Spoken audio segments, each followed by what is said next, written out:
Por un lado, en el Antiguo Testamento vemos la alegría del pueblo que puede recuperar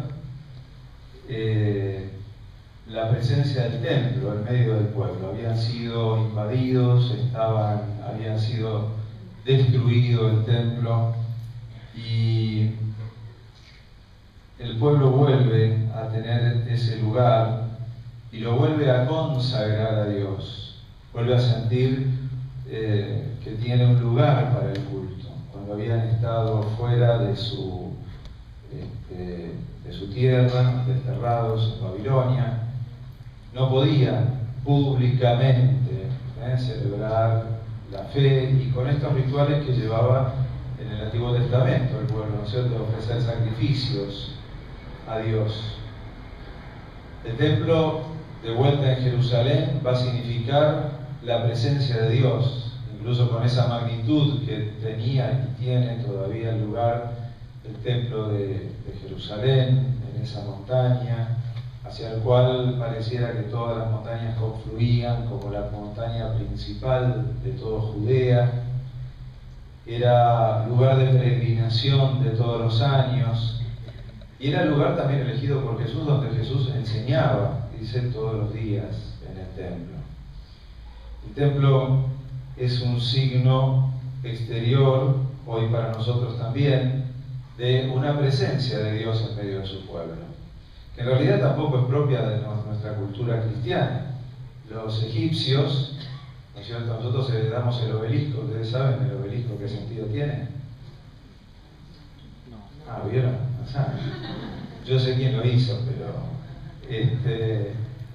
no entendemos muy bien el significado del obelisco. El obelisco tiene un significado egipcio. Desde los egipcios, el obelisco en el centro de la plaza significaba la presencia de Dios en medio del pueblo. Esto que lleva a mirar hacia arriba, ¿no? Y mirar hacia Dios. La presencia de Dios, Ra, era para los egipcios.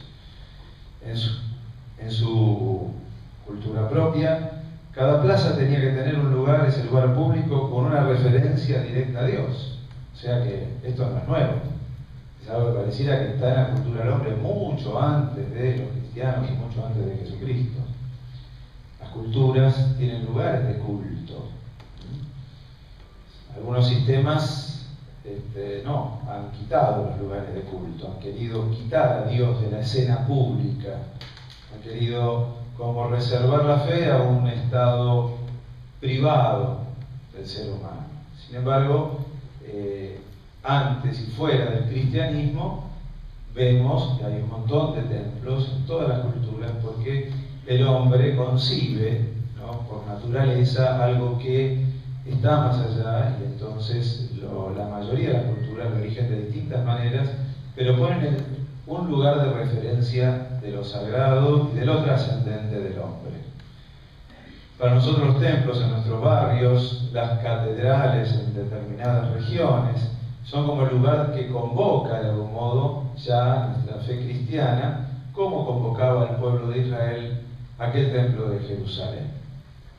Y ciertamente esto es una cosa muy sana y que la necesitamos, ese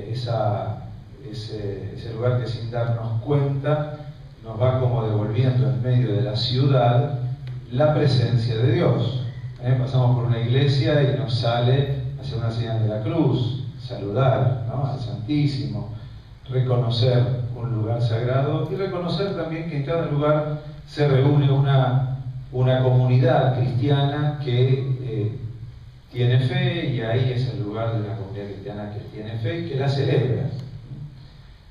Y nos da mucha tristeza cuando de repente hay un templo y está vacío, la gente no acude, o no hay a veces sacerdote para celebrar misa, como sucede en tantísimos lugares.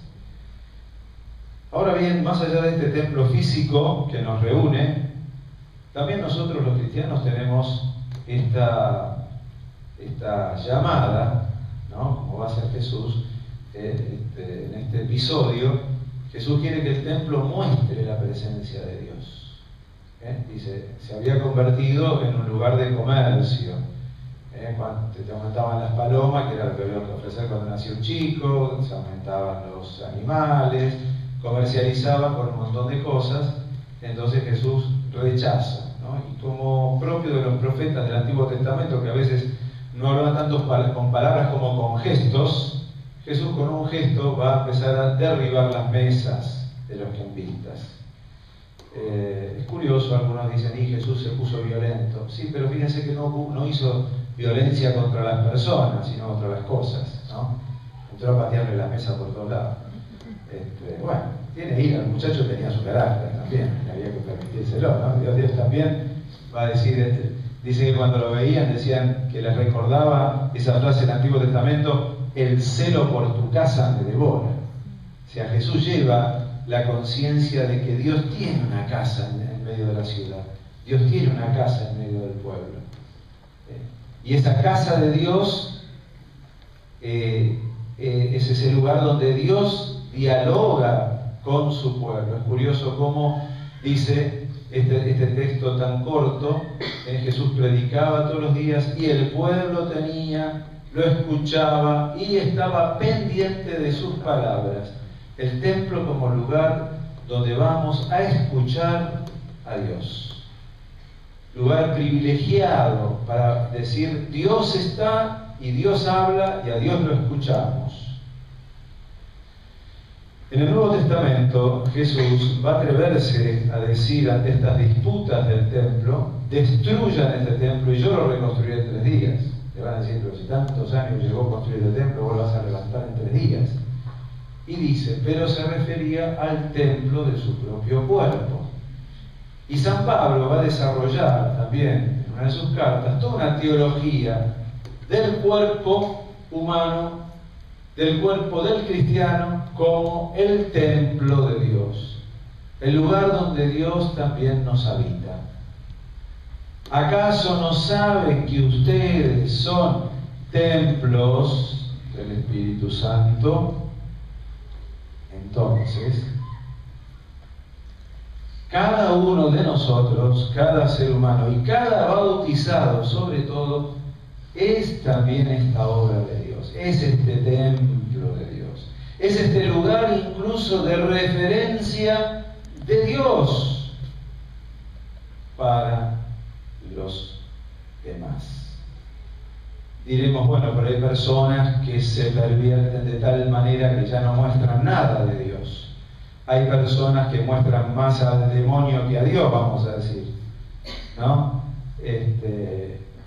San Bernardo, frente a esto, va a decir que cuando se mira de esta manera, ¿no?, la persona pervertida, a veces por el pecado, hay que decir, o él expresaba, ¿no?, cuando alguien estaba como muy imbuido de un montón de cosas malas, ¿no?, cómo se ha manchado el oro, cómo se ha embarrado el oro. Como que más allá de toda la suciedad que pueda haber en la vida de una persona, si uno pudiera traspasar, ¿no?, esa mancha del pecado y sus consecuencias, pudiera volver a tocar el oro que es cada hijo de Dios, cada criatura de Dios. Así que toquen al lado y díganle que brille tu oro. Díganselo. Nos hace bien que brille, que se note, que hoy Dios te limpie el barro. Dale, decime que se me limpie mi barro también, dale, que se vea. Porque tenemos que sacudirnos cada tanto la tierra. No vayan a mirar mi auto que está lleno de tierra. Pero hay que sacudir cada tanto, hay que limpiarse, ¿no? Porque se nos mancha el oro que somos. Y esta imagen de decir, soy un templo de Dios, o sea, soy un lugar donde Dios también habla. ¿A dónde me habla Dios? Muy bien. Levante la mano el que tiene conciencia todavía. Bueno, algunos son medio inconscientes. Creo que todos, sí. Ahora, ¿está el que la escucha mejor? ¿O alguno con distorsión? ¿O a alguno se le está acabando la pila de la radio para escuchar así? No se escucha. Mucha cera, hay que sacársela. Bueno, no le voy a decir que le pongan Todas las personas tenemos que agudizar la voz. Fíjense que incluyo, por supuesto. esto de escuchar, ¿no? ¿Cuántas voces tenemos en el oído? En el corazón. ¿Cuánto escuchamos? Una primera voz es la voz de Dios en la conciencia. Después están las voces de nosotros mismos y de nuestros gustos, ¿no? Lo que a mí me gusta, lo que yo quiero. Claro, no sería que yo quiero, ¿sabes? Y yo tendría, pregúntense a la mañana cuando salen a trabajar qué voz escuchan. Tengo que pero si me escucho la mía me quedo durmiendo. O sea, hay una voz que te dice quédate durmiendo, hay otra que dice levantate y anda a laburar, que no. Pero hay también a veces voces que nos inspiran cosas que no son buenas. No vamos a decir la voz del demonio, pero no es la del tentador, ¿no? La que sugiere también lo que no es ni bien para mí, ni tampoco. Y son esas voces cuando estamos atrapados, por ejemplo, por el enojo. Y me enojo y sale lo mejor de mí, María, ¿o no? Lo mejor no, lo peor, lo peor. Y eso uno sabe que no. Entonces, no, esa voz no. Entonces, tenemos que saber que también en este templo que somos, Dios habla. Y tengo que aprender a descubrir esa voz de Dios. También, esto me ayuda a ver de que la persona que está al lado mío, mis prójimos, trabajo, familia, amigos, la cola del banco para pagar los impuestos, el que tengo cerca también es templo. Y también es un lugar en el que Dios quiere manifestarse. Acá dice, han convertido mi casa en casa de comercio. ¿Qué significa casa de comercio? Cuando yo tomo un bien para mí, yo estoy haciendo negocios. Negocios son negocios, te pude sacar unos mangos más, listo, hice buen negocio. Claro, no te ayudé, no, negocios son negocios, amigos son amigos, negocios son negocios. Te saqué lo que pude. Casa de comercio es cuando yo también uso al otro para mi bien propio, sin reconocer la dignidad y el valor propio del otro. Yo me miro a mí mismo, yo busco un bien y listo. Y así convivimos muchas veces. Sea un matrimonio, sea un grupo de amigos, sea el grupo que sea.